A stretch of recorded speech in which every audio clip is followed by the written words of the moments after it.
What made me understand that that night was unusual wasn't the noise. It was the silence that followed. I prefer not to say my name, and after what happened at that roadside stop on I-10, I learned that keeping certain things off the table is a way to continue driving in peace. I've been driving across the southern part of the country for years. I know every stretch of desert that seems endless. I've heard engines blow up, tires tear, and even transmissions die in the middle of nowhere. But that silence had weight. It was 2 a.m. when I pulled into the isolated rest stop in Arizona, one of those that exist more out of state obligation than real activity. The lighting came from tall poles that cast a weak, yellowish light on the cracked asphalt. The desert wind pushed fine sand against the sides of the trailer. There were only 2 trucks parked far apart. I chose the furthest spot possible. My cargo that night wasn't refrigerated, sensitive, or flashy. Sealed pallets, all paperwork in order, weight within the limit. Nothing that would warrant interest. I followed standard procedure, locked the doors, checked the mirrors, and turned off the engine. When the dashboard lights went out, an almost absolute silence filled the cabin. That's when I heard the first bang. It didn't sound like a punch. It didn't sound like someone hitting the outside of the trailer. It was muffled, metallic, irregular, as if it were coming from inside another trailer. I waited a few seconds thinking it was cargo being adjusted, but the sound returned, this time with 3 short thuds followed by something dragging. I looked in the right rearview mirror and saw the refrigerated truck parked 2 spaces behind. The detail that caught my attention was that the refrigerator was off. No constant noise from the auxiliary motor, no typical vibration of active refrigeration. Yet, something seemed to be moving inside. I stood there trying to convince myself it was my imagination. The silence returned, heavier than before, and I made the mistake of deciding to check. I got out of the cabin with the wrong feeling that I was doing something I didn't need to do. The early morning air was dry and cold, that fine desert chill that doesn't hurt but alerts you. The gravel under the soles of my boots seemed too high, as if each step was announcing my position. There was no movement in the other parking spaces. No doors opening, no engines starting, nothing. I walked toward the refrigerator, keeping enough distance so as not to seem too curious. The trailer was white, without a logo, with dust marks accumulated on the lower edges. The rear doors were closed, seals visible. Nothing visibly forced open. I touched the metal side. It was cold, but it didn't vibrate. I waited a few seconds in absolute silence, trying to catch any internal sounds. That's when I heard it again, this time more clearly. 3 muffled, spaced-out blows as if someone were conserving energy. It wasn't the load pattern settling. There was rhythm. There was intention. My first thought was simple. Someone got trapped. My second thought came too quickly. This isn't my responsibility. I looked around for the truck driver. The cab was dark, curtains drawn, no sign of occupancy, no license plate indicating a large company, no visible identification. It was at that moment that I saw lights appear at the entrance to the rest stop. A pickup truck pulled in far too slowly for someone who just wanted to park. It didn't go straight into the free spaces. It made a wide turn and positioned itself behind my truck. The engine remained running. The high beams were fixed on my rearview mirror. I didn't run back to the cab, and today I know that almost cost me dearly. I stood between my truck and the refrigerated truck, trying to appear indifferent to the presence of the pickup. Its engine remained running, steady, as if waiting for something to happen. The high beams suddenly went out, but the vehicle didn't move. That's when the feeling of being watched ceased to be just an impression. The truck door opened slowly, with a movement too controlled to be casual. A man got out holding something long against his leg, but not in a threatening way. He closed the door slowly and began walking toward the back of my trailer. There were no shouts, no running, no nervousness. There was method. I maintained a firm posture and began to back away toward my cabin, measuring each step. He didn't say anything, didn't quicken his pace, just adjusted his trajectory to keep the distance the same. When I reached the driver's door, I felt my heart pounding in my chest. I climbed 2 steps at once and got into the cabin. I closed the door and immediately engaged the central locking, turning the key in the ignition almost reflexively. Before the engine had finished starting, I heard a sharp thud on the passenger window. The first blow didn't shatter it completely, but it created a web of cracks that spread in seconds. The second blow went right through. The glass shattered into the cabin with a violent sound, scattering fragments across the seat and dashboard. I felt small cuts on my arm as he tried to reach the inside door handle. The object he was holding was a heavy metal tool, not an improvised one. He knew exactly where to strike to create enough space. I didn't have time to think about courage or fear, only about the sequence of actions. Clutch pressed, key turned all the way, diesel engine responding with minimal delay. I kept my foot firmly on the accelerator as I released the parking brake and engaged first gear. The man tried to force his arm through the broken glass but couldn't reach the latch. The truck started moving the exact moment he lost his balance. The pickup truck behind me was blocking my front exit, so the only option was to go sideways. I turned the steering wheel sharply, ignoring the bad angle and the proximity of the loose gravel. The trailer responded with a heavy delay, dragging slightly before straightening out. I heard something hit the side of the cab, but I didn't stop to identify what it was. My only goal was to create distance. The pickup truck reacted quickly, accelerating to try and close my exit angle. It moved forward on the left side while I was still adjusting the alignment of the vehicle. The truck's total weight provided stability, but also limited any sudden maneuvers. If I misjudged the turn, I could end up sideways and completely vulnerable. I kept the accelerator steady, without any visible panic. I passed the rest stop exit almost scraping the low concrete curb. As soon as I reached the I-10 highway, I shifted into the next gear and increased the revs. The pickup truck tried to keep up for a few seconds, staying in the side lane. Its headlights were flashing intermittently, perhaps trying to disorient me. I maintained a straight line. After a few kilometers, she slowed down and disappeared in the rearview mirror. There was no long chase, no gunshots, no honking. Just the calculated retreat of someone who didn't get what they wanted. I kept driving without slowing down, feeling the cold wind enter through the broken glass and mix with the smell of dust and metal. I only slowed down when the mileage counter indicated a sufficient distance to make it impossible to catch me in a few minutes. The wind coming in through the broken glass started to really bother me, bringing in fine sand and the dry smell of the desert. My arm burned from the small cuts, but nothing deep enough to compromise my driving. What really weighed on me was the question I avoided answering. What would have happened if I had opened that refrigerator? I kept thinking about the muffled thumps I heard before the truck came into the rest stop. The pattern wasn't random. It wasn't the sound of loose cargo. It was a restrained, almost calculated rhythm, as if someone knew they couldn't draw too much attention. It didn't sound like a coincidence, and the synchronized arrival of the truck made it all seem even less natural. If someone was trapped inside, the plan was simple and cruel. Create enough curiosity to force a driver to approach and get out of the cab. With the truck unlocked and the driver out of control, all that was left was to surround them and take over. It wasn't about the refrigerated truck, it was about my truck. It was about cargo, paperwork, and a quick disappearance.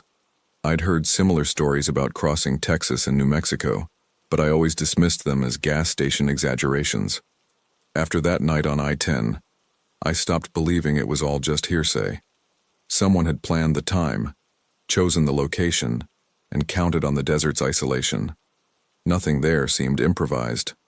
When I finally pulled into a well-lit gas station many kilometers later, I realized my hands were still tense on the steering wheel.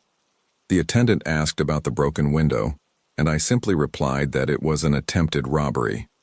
I didn't mention the refrigerator. I didn't mention the banging. I didn't mention the silence.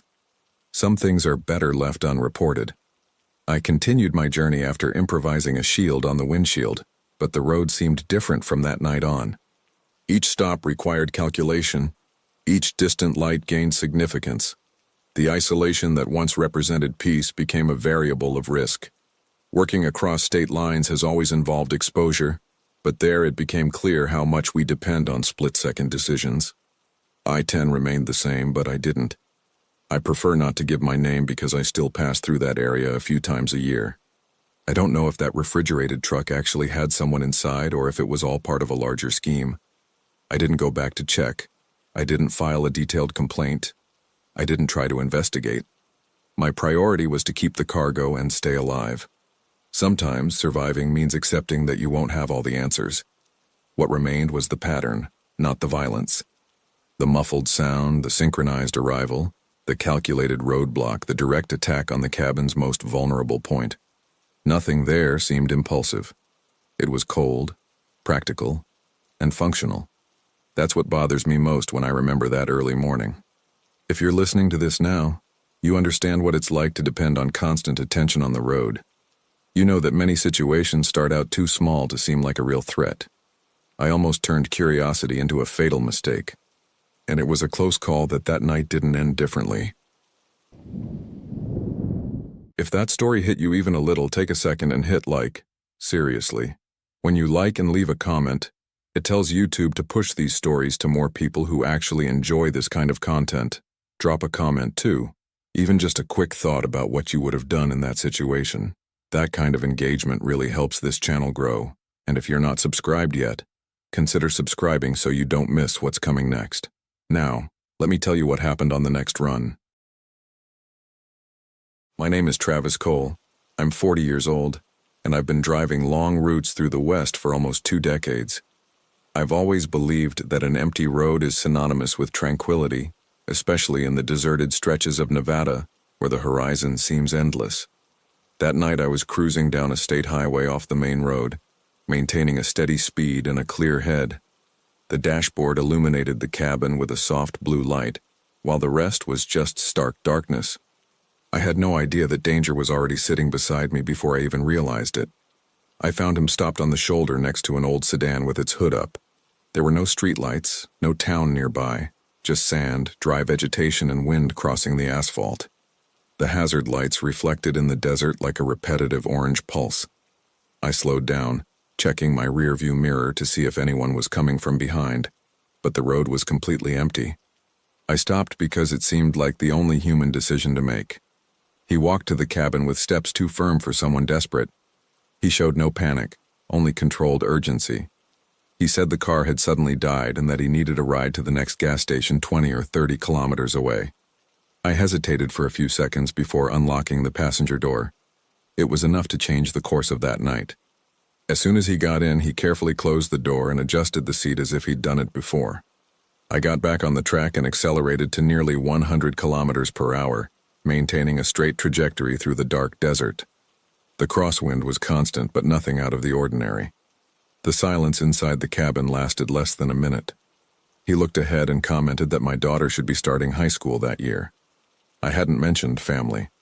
There was no photograph on the dashboard, no sticker on the window, nothing to reveal that detail. Even so, he said her full name, as if he were reading it from a report, and he still hadn't told me his own name. I kept my eyes fixed on the road for a few seconds, waiting for him to complete the sentence with some logical explanation. Maybe someone from my town had commented on something. Maybe he had mistaken me for someone else. The desert stretched darkly past the sides of the windshield, with no visual reference beyond the reflective strip. The digital speedometer remained steady near 100 kilometers per hour. My heart, however, did not.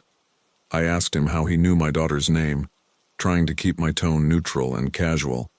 He replied that certain information is easy to find when you pay enough attention. He said it as if commenting on the weather forecast or road conditions. There was no explicit threat in his voice. There was no smile. The crosswind made the trailer sway slightly, and I corrected the direction with small adjustments to the steering wheel. That's when he commented that my house has a white fence on the right side, and that the dog usually stays tied up there when we're not home. I never mentioned any dog. I never mentioned the neighborhood. I never said the city. The dashboard partially illuminated his face, but not enough to read his expression clearly. He kept his hands resting on his legs, a posture too upright for someone recently rescued from the side of the road. He wasn't looking at me, only ahead, watching the asphalt disappear beneath the headlights. The silence between sentences was calculated. The road lay empty in both directions, a dark corridor surrounded by barren terrain and scattered low bushes. There was no town nearby, no gas station visible on the horizon, just miles of desert and no cell phone signal. And I began to realize I was driving too fast to be comfortable. I started slowing down almost imperceptibly, 2 or 3 kilometers per hour at a time without slamming on the brakes. The engine sound changed slightly in RPM, but nothing that immediately caught his attention. He noticed, because he commented that I always drive a little above the speed limit when I'm alone. I had never said what my usual speed was. The information didn't make sense. I asked him his name, trying to steer the conversation towards something normal. He only gave a common first name, too short to remember. He didn't offer a last name, didn't ask mine, showed no interest in formally introducing himself. It was as if he'd already moved past that stage. That bothered me more than the information about my family. That's when I noticed a detail while he was adjusting the position of his right leg. The hem of his pants rode up a few centimeters, revealing something attached to his boot. It wasn't large, but it was enough to recognize the shape. A narrow knife, discreetly tucked into the inner side of the leather. It wasn't loose there by accident. He kept his right hand resting precisely on the leg where the knife was hidden. He wasn't holding the blade, but the proximity was too clear to be a coincidence. The dashboard illuminated only the metallic outline for fractions of a second. My field of vision alternated between the road and that specific spot. We were still going over 90 kilometers per hour, in the middle of a completely empty stretch of desert. If I braked suddenly, I could lose control of the vehicle. If I accelerated, I would increase the risk. I needed a decision that didn't look like a decision, and I needed to make it before he decided to act first. I decided not to look directly at the knife again, because any change in my gaze could betray that I had noticed. I maintained a neutral posture, hands firmly on the steering wheel, controlled breathing and minimal movements. The desert continued to stretch ahead like an endless dark strip. The speedometer now read 88 kilometers per hour. The reduction was gradual enough not to seem strategic. He commented that the neighborhood where I live usually gets quiet after 10 o'clock at night. He said the street only has one main entrance and few visible cameras. He spoke as if describing a memorized map. There was no emotion in his voice, only observation. Each sentence seemed constructed to gauge my reaction. I casually asked where he lived, but he deflected the question by saying he travels a lot. He added that predictable people are easy to follow. He didn't use the word watch. He didn't use the word follow. Still, the meaning was too implicit to ignore. My focus on the road had to compete with mental calculation. I noticed on the dashboard that a small secondary detour would appear a few kilometers ahead, a dimly lit technical rest stop used for maintenance. It wasn't an official station, but it had open space and better lateral visibility. If I could get there without provoking a reaction, I would at least have room to maneuver. The decision needed to seem natural. He readjusted his leg's position, confirming that the knife was still there. His right hand was now closer to the handle. The silence inside the cabin grew heavy, unlike the comfortable silence of before. I knew that the next action would determine how that night would end. I signaled the detour as if it were routine, gradually reducing the speed to 60 kilometers per hour. I didn't brake abruptly, just let the truck lose power naturally. He asked if we were close to the service station, and I replied that I needed to check a noise in the axle before continuing. I maintained a technical, confident tone, as if it were standard procedure. The vehicle began to enter the open maintenance area. The space was wide, with a compacted gravel floor and lighting far enough away to create long shadows. As soon as I lined up the truck, I pulled the parking brake with controlled firmness. The engine continued running, vibrating under the cab as it always does. I needed everything to appear normal until the very last second. Every movement I made was calculated so as not to trigger an early warning. He moved his hand toward the knife almost imperceptibly when he realized he hadn't put one there. The gesture was quick, but not quick enough for me not to confirm his intention. Before he could fully draw the blade, I opened my door and got out of the cabin on the opposite side from him. I didn't run. I just moved decisively. As soon as my feet touched the ground, I quickly circled the front of the truck, keeping my distance from the passenger door. He opened the door almost at the same time, but the height difference and the weight of the cab worked in my favor. I stayed out of direct reach while he assessed the situation. The knife was now fully visible in his hand. Without saying a word, I returned to the driver's side of the cab, climbed the steps, and locked the door before he could get around the vehicle. I engaged the gear and released the brake in continuous sequence. The truck moved forward, leaving him on the gravel, stopped without chasing after it. In the rearview mirror, I only saw the silhouette diminishing in the dust. I only truly breathed a sigh of relief when I got back on the main highway and resumed a steady speed. The desert remained the same, dark and silent, but now it seemed larger than before. The speedometer read close to 90 kilometers per hour again. My hands were firmly on the steering wheel, but the tension was still there. The cabin had never felt so small. There was no chase, no headlights flashing behind me. He simply stood there, motionless on the gravel, as if he had already decided that this attempt was over. That's what disturbed me the most.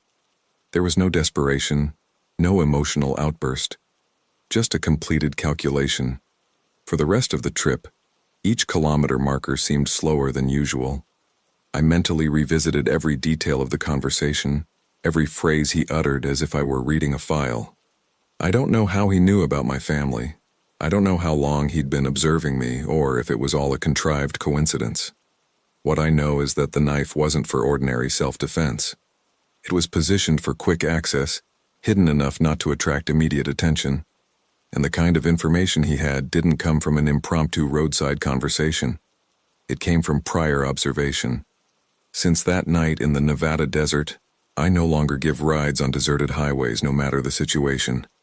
The road remains long, remains silent, but now I understand that not every request for help is just a request. Sometimes it's a test to see if you're willing to open the right door.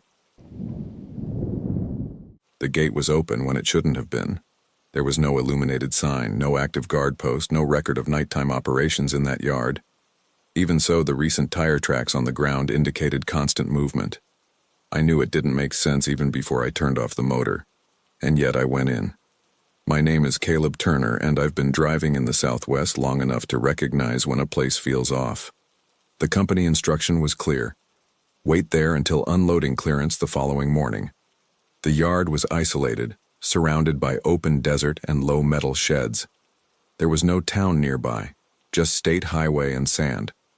After parking in the designated area, I turned off the engine and waited for silence to settle in. The desert wind swept across the terrain, kicking up fine dust against the sides of the trailers. The lighting came from tall poles with flickering white bulbs. With each flicker of light, the shadows shifted position. It was on the third swing that I noticed movement where there shouldn't be any. Two men were standing between trucks parked further back, unloading something quickly and in a coordinated manner. They weren't wearing uniforms, there was no forklift, and there was no official record of their activity. The rear doors of one of the trailers were open. I remained motionless inside the cab, watching through the side mirror adjusted to its maximum. The boxes they were moving had no visible identification and were being transferred from one truck to another. No interior lights were turned on to avoid attracting outside attention. This wasn't an overtime shift. This was something that shouldn't be happening. I remained seated in the cabin for a few minutes, pretending to review messages on the panel to justify leaving the interior light on. Every movement outside was quick and efficient, as if following its own schedule. There was no loud conversation, only short gestures and silent coordination. The surrounding desert remained completely dark beyond the reach of the streetlights. This was happening in the middle of nowhere. The transfer of goods was done directly between two trailers parked side by side. One of them wasn't on the list of vehicles scheduled for that yard that night. I had received the full schedule before leaving the base. I recognized at least 3 license plates that shouldn't have been there. This confirmed that I hadn't been imagining things. I decided not to interfere and just wait inside the truck until dawn. The plan was simple: remain invisible. If they didn't know I'd noticed, maybe it would all end there. I slightly adjusted the mirror to widen my view without leaning too far. The last thing I needed was to attract attention. That's when one of the men stopped for a second and looked directly in the direction of my truck. It wasn't a casual glance. It was an assessment. He remained motionless for several seconds, far too long to be a coincidence. Even with the uneven lighting, I felt I had been identified. Instinctively, I turned off the interior cabin light and remained completely still. My truck was positioned about 50 meters from their activity, but the line of sight was direct. I had a clear feeling that this distance was not enough. and at that moment I realized that the main gate was no longer open. I leaned slightly to see the gate in the side convex mirror. Where there had once been a free opening, there was now a chain running through the metal bars. I didn't hear the moment they closed it, which meant they did it while I was watching the back of the yard. The padlock reflected the intermittent white light of the lampposts. That wasn't an operational coincidence. I glanced back at the men in the background and noticed that one of them was no longer carrying boxes. He was walking towards me with controlled steps, without any apparent hurry. He wasn't running, shouting, or pointing at anything. He was simply steadily closing the distance. The other remained by the trailers observing. My first impulse was to start the engine immediately and drive toward the gate, but the interior space was too narrow for a sudden maneuver. There were trucks parked in parallel rows, creating tight corridors. If I got the angle wrong, I could get stuck between two trailers, and then there would be no second chance. I decided to keep the truck off for a few more seconds, trying to look like just another driver waiting to unload. The man kept approaching, now less than 30 meters away. The light flickered again, casting a long shadow of him on the concrete. He already knew I had seen him. That's when I heard the dry sound of a metal door slamming shut somewhere behind the sheds. It indicated more people in the yard, not just two men. The math changed instantly. I wasn't just trapped in an enclosed space. I was outnumbered on land they knew better than I did. I turned the key in the ignition with a firm, controlled movement, trying not to show urgency. The diesel engine responded with a deep rumble that echoed through the yard louder than I would have liked. At the same instant, the man walking towards me quickened his pace. It wasn't a frantic run. It was a calculated reaction. The white light flickered again, casting distorted shadows between the trailers. I engaged first gear and moved through the narrow corridor between two rows of parked trucks.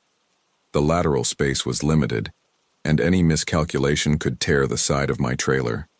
I maintained a low but constant speed, looking for a position for a larger maneuver. In the mirror, I saw at least two men moving parallel between the vehicles. One of them got into a pickup truck parked near the warehouses.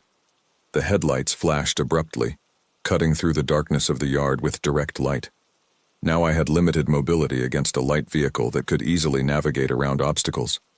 The uneven concrete made the whole thing vibrate under the full weight of the load. I needed to use the truck's size to my advantage. The pickup truck started moving, trying to intercept my lane before I reached the center of the yard. I accelerated enough to gain momentum, but not so much as to lose control. I turned the steering wheel sharply, making the trailer follow with a heavy lag. The space between two trailers was minimal, but sufficient for a calculated passage. I heard the sound of something hitting the side of my trailer as I passed through a narrower area. I didn't stop to check the damage. The pickup truck appeared from the left, trying to block my path. The enclosed yard was now a maze of metal, concrete, and headlights crisscrossing the middle of the New Mexico desert. I knew I couldn't beat the pickup truck in agility, so I needed to force it into a miscalculation. I kept the truck straight for a few meters, and then turned abruptly to the right, entering an even narrower corridor between two parked trailers. The space was too tight for the pickup to continue at the same speed. The weight of my vehicle gave me stability, not speed. The pickup truck tried to maneuver around the outside of the lane, attempting to intercept me at the exit of the corridor. I increased the revs just enough to maintain constant momentum without losing traction. The uneven concrete made the steering wheel vibrate in my hands. Each side mirror was checked in fractions of a second. Any mistake there would leave me stranded. As I exited the corridor, I aligned the truck directly toward the main gate. The chain was still stretched between the metal bars, reflecting the white light from the lampposts.